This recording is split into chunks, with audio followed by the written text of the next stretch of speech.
In the wake of the Supreme Court's decision to effectively strike down affirmative action this summer, Harvard has made a series of changes to its application process this school year. The latest is a series of changes to the guidelines sent to alumni interviewers interacting face-to-face with Harvard College applicants.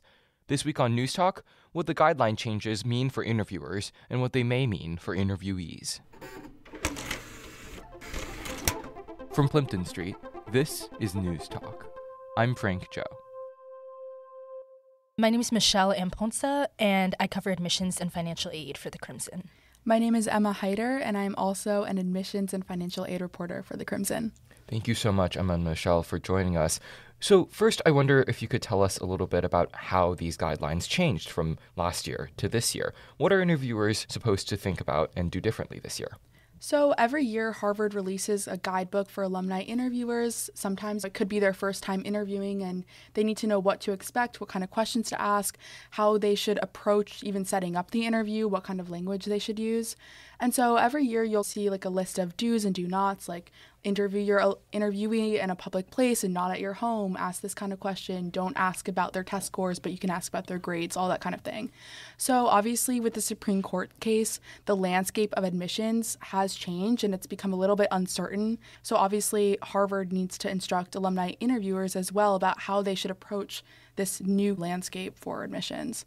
So this year they've added to the do not column, do not inquire about race, ethnicity, anything like that, and also do not take it into account in the evaluations. I think what's interesting, in the article we included an example that they had in these updated guidelines of a student very involved in their Black Students Union and organizing that's related to their race. So I think what's interesting is that the interviewee can still talk about the way their identity shapes their extracurricular pursuits and their academic pursuits, but interviewers cannot explicitly ask for that information and then include that directly into their evaluation and ratings of that interviewee. So all of this is coming in the wake of the Supreme Court's decision to effectively end affirmative action, when, over the summer, it declared that Harvard's admissions policies, which had considered race at the final stage of an applicant's evaluation process, had violated the 14th Amendment to the U.S. Constitution. So I'm curious then how the Supreme Court ruling plays into all of this, and whether or not it shaped these changes to the interviewer guidelines. I think a lot of people had questions. Obviously, in his opinion, Chief Justice Roberts said that Harvard could still take into account how race or any kind of experience has impacted an individual applicant's life experience. That I think it raises a lot of questions for interviewers as well about how they should approach it, and that they included examples of how to talk about how race intertwines with extracurriculars or their life experience. I think the Supreme Court's little exception in the majority opinion raised a lot of questions for people for how practically are we going to do this, right? You're interviewing somebody face-to-face or over Zoom. How do you not take race into account? But I think what Harvard is trying to do with these updated guidelines is really make that clear for alumni interviewers on how that can be done. This comes on the heels then of a series of edits, revisions, changes that Harvard has made to its application process this fall. I'm curious if you could talk us through some of those changes and where this change fits in relation to them.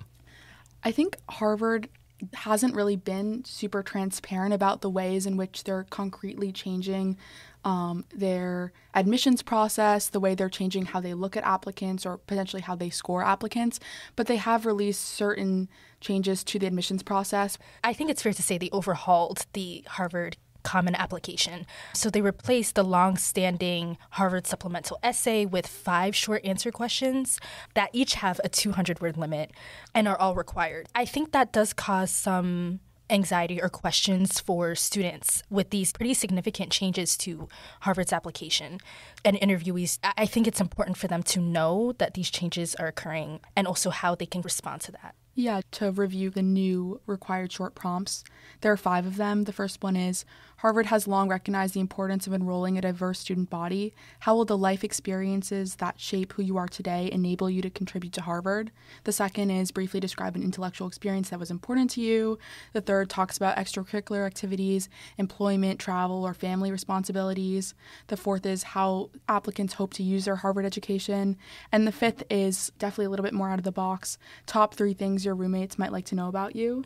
So it's definitely a little bit more structured and concise than the Harvard essays in the past. I remember looking at my application and seeing that kind of long answer prompt that didn't even have a word limit. And I was like, how should I approach this? And so this is definitely a lot more structured and narrows applicants into specific topics that they should hit on. Yes, exactly. I remember that Harvard supplemental essay, you could submit creative writing or talk about literally anything that has to do with who you are as a person, your identity, ethnicity, race, etc. So like Emma said, it's kind of boxing you in just a little bit more. So at the end of the day then, for the interviewer who's embarking on a season of interviews and the interviewee who is thinking about interviewing with a Harvard alumni admissions interviewer, what do these changes really mean and how much should they be thinking about them? I think interviewees shouldn't change their approach to the interview. I think if they had an idea of how they wanted the conversation to go, it should still go that way. They shouldn't feel like they should mask anything or like bite their tongue about anything. I think they should share their full self because really this places the onus on the interviewer, right? They're saying do not ask about an applicant's race. That is all. They're saying no more, no less. It's more instruction directly to the alumni interviewers on how they should conduct the interview. And I think that said, it's still helpful for any kind of interviewees or applicants going in, knowing what to expect and what they're going to be asked versus what they can bring to the conversation. Thank you so much, Emma and Michelle, for joining us to talk through updates to admissions interviewers' guidelines for the school year. Thank you so much for having us. Thank you, Frank. At Harvard and around the nation, humanities are on the decline. Less students are enrolling year over year, and Harvard's Arts and Humanities division has taken notice. Last spring, it circulated a series of internal proposals to try to make some changes, but not everybody was happy about it. This week on Newstalk, what's next for the humanities at Harvard? I'm Rahem D. Hamid. I'm one of the FAS admin reporters for the Crimson. I'm Elias J. Schisgall. I'm the other FAS admin reporter for the Crimson. Thank you so much, Elias and Rahem, for joining us. So I'm curious then if you could start by giving us the lay of the land. Yeah, absolutely. So I guess for some context, this is all happening amid a 3-year strategic planning process that is happening across the Faculty of Arts and Sciences and not just strictly limited to the humanities. But the Arts and Humanities Division is conducting its own internal review as part of this process to basically determine how best they feel like they can serve both faculty research and faculty scholarship and the students, both graduate and undergraduate, who want to be in the humanities. And there was a document that was produced last spring and late April and circulated among faculty in the division, which outlined both the problem as the members of this internal committee see it and an array of changes to the concentrations and secondary fields offered in the humanities, some of which may still be on the table, and at least one of which is no longer on the table as a result of some negative faculty feedback, as far as we know. Of course, thank you so much. So I wonder then, when we talk about the challenges that the Division of Arts and Humanities is thinking about tackling, what do we mean? Essentially, arts and humanities are facing decline in concentrators in certain departments. Certain departments are still doing pretty well. Certain departments aren't. And I think there's just generally a sense that they want to give students the kind of courses they're interested in taking and also give faculty the ability to do research and teach in the subjects they're interested in teaching. And they're trying to see if the current systems that they have set up, the current institutions that they have set up, are the best ways of doing so. So the strategic planning process, according to the way administrators would describe it, is basically a way to determine if the division is working, essentially, for students and faculty. There's a drive to create new curricular offerings in things like the integrated humanities that would include things like the medical humanities.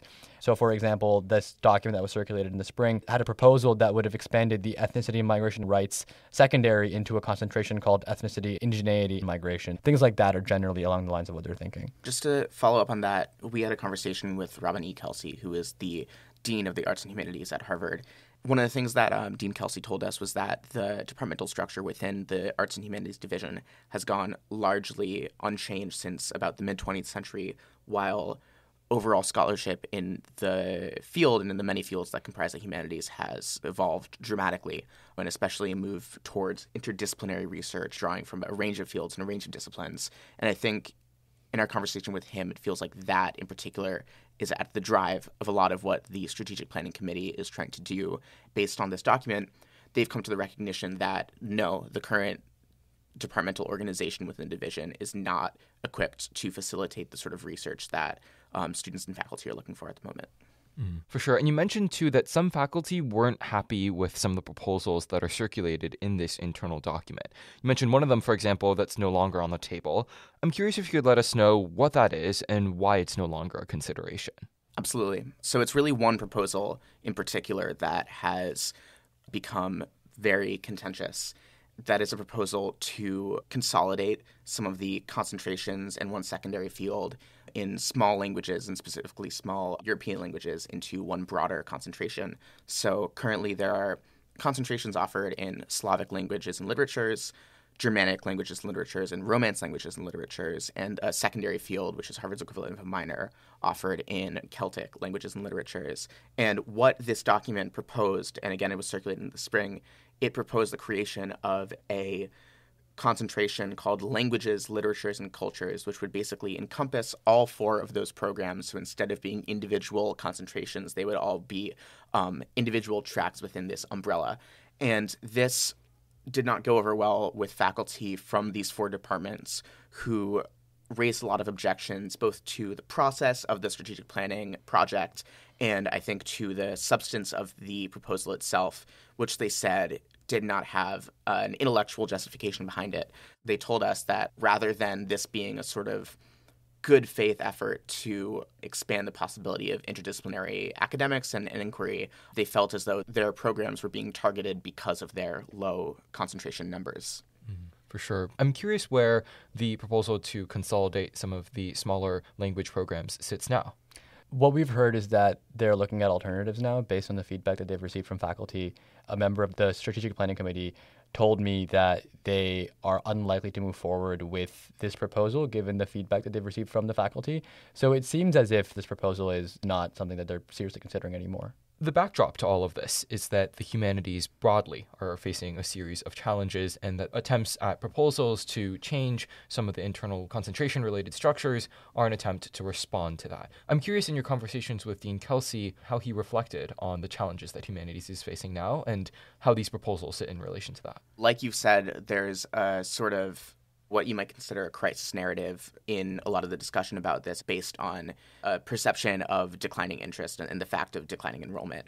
One of the things that Dean Kelsey told us was that his sense is that the current departmental structure is not equipped to deal with the sorts of academic inquiry that he's looking to facilitate within the division.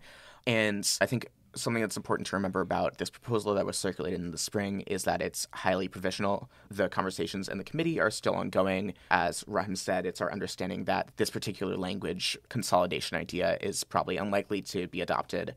And one of the things that Dean Kelsey told us is that at some point, if the Arts and Humanities Division is going to keep up with the demands of humanities research in the 21st century, that there's going to need to be some serious institutional change to accompany that. Thank you so much, Rahem and Elias, for joining us to talk through the Arts and Humanities Division and proposals for changes that may happen. Thank you for having us. Thanks for having us on, Frank. Newstalk is hosted by Frank S. Zhou. Producers of this episode are Yael S. Goldstein, Frank S. Zhou, and Gina H. Cho. Our multimedia chairs are Joey Huang and Julian J. Giordano. Our managing editor is Brandon L. Kingdollar. Our president is Kara J. Chang. From 14 Plimpton Street, this is Newstalk.